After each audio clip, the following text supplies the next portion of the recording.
తొండ దోషం నిజంగా ప్రామిస్ చెప్తున్నది, రియల్గా చెప్తున్నా. తొండ దోషం ఉన్నది అటు నాకు. ఈ దోషాలు చాలా రకాలు ఉంటాయి కదా, ఈ తొండ దోషం ఎట్లా వచ్చిందా అని నేను మళ్ళీ అడిగితే ఏం చెప్పినట్టే, ఏం లేదు, ఒక రోజున తొండలన్నీ కలిసి సమావేశం పెట్టుకున్నాయట. ఇక తొండలు అంటే మీకు ఎట్లుంటాయి, అవి ఏడబెట్టుకుంటాయి. ఈ గోడలు ఆడ పాత గోడలు ఉన్నా ఏ గోడలు ఉన్నా పాక్కుంటా పోయి మొత్తం గుండ్ల మీద ఈ గోడలు ఎక్కినాయట. ఎందుకంటే ఈ గోడలు ఇక ఏడ మంచి గోడ ఉంటే నాకు అనిపోయినాయి, అవి అన్ని పోయి గోడల మీద సమావేశం పెట్టుకున్న తొండలని. ఈ తొండలన్నీ ఒక్క బందుకు సమావేశం పెట్టుకొని మాట్లాడుతుండగా ఇంకొక తొండ వచ్చి పెద్దగా కనబడి ఇట్లా గోడకే నిక్కుతున్నాడు. అడుగు తొండలు గోడకి ఏం చేస్తాయి, అవి చేసే పని ఇట్లా అంటా ఉంటే ఈయన కూడా ఇట్లా దుంకాలనా వద్దా అని చెప్పేసి ఇటు ప్రయత్నం చేస్తుంటే ఆ తొండలేమనుకునేవి, అమ్మ మనం చిన్నగా ఉన్నాం కానీ ఇంకొక పెద్ద తొండ వచ్చినట్టున్నది, ఇది ఎక్కడిరా మన రాజ్యంలోకి వచ్చినాయి అని చెప్పి తొండలన్నీ ఉరికేసినట్టు ఒకటేసారి. ఈ రాగానే ఈ పెద్ద తొండ ఆయన గోడ దుంకింది, ఉరుకుడు పరిగెత్తుడు అది మొదలుపెట్టి అవి కూడా ఎంబడి వాడి తొండలన్నీగా.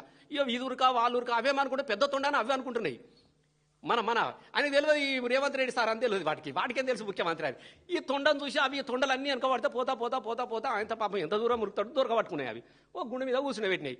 ఏం సాయంత్రం భయ్ మా ఏరియాకి వచ్చినవి ఏందా నువ్వు, మా ఏరియాకి వచ్చినవేంది, మా ఏరియాకి వచ్చి మా పని చేస్తున్నావు, గోడెక్కి ఇట్లా అంటే మనోడికి అప్పుడప్పటికి అన్ని పార్టీల గోడలు దుంకినట్టు ఏ గోడ దుంకవడానికి పోయిండో ఆ రాత్రి అని అన్ని దొరకబట్టి ఏం సంగతి అనేది అంటే ఏం లేదు, నేను కొత్తగా ముఖ్యమంత్రి అయినా, లేదు నువ్వు మా ఏరియాకి వచ్చినావు, నేను ఇడిచిపెట్టేదే లేదు అని చెప్పి ఒకటి అంగిలో జరుగుతున్నది, ఒకటి లాగులో జరుగుతున్నది, ఒకటి జేబులో జరుగుతావు, నీకు ఇడతలేవు తొండలు బాగా తొండలు అయిపోయాయి. ఇది దిశ వరకు ఇది జరుగుతుంది మొత్తం మీదెక్కి కూర్చున్నాయి. ఇక అరే నీ దయామావు నేను ఎట్లన్నా నాకు అజ్జయ్యారు కానీ నాకు కొద్దిగా నేను కొత్తగా ముఖ్యమంత్రి అయినా 4 రోజులు నాకు అవకాశం ఇవ్వాలంటే ఇస్తే మాకేంత అవకాశం అంటే ఏం లేదు, పేరుకు మాత్రమే నేనుంటా కానీ మొత్తం మీ పేరు చెప్పుకొని బతుకుతా ముఖ్యమంత్రిగా, నేను మిమ్మల్ని చదవకుండా నేను ఏ సభ పెట్టా అని చెప్పినట్టు తొండలకు ఆమె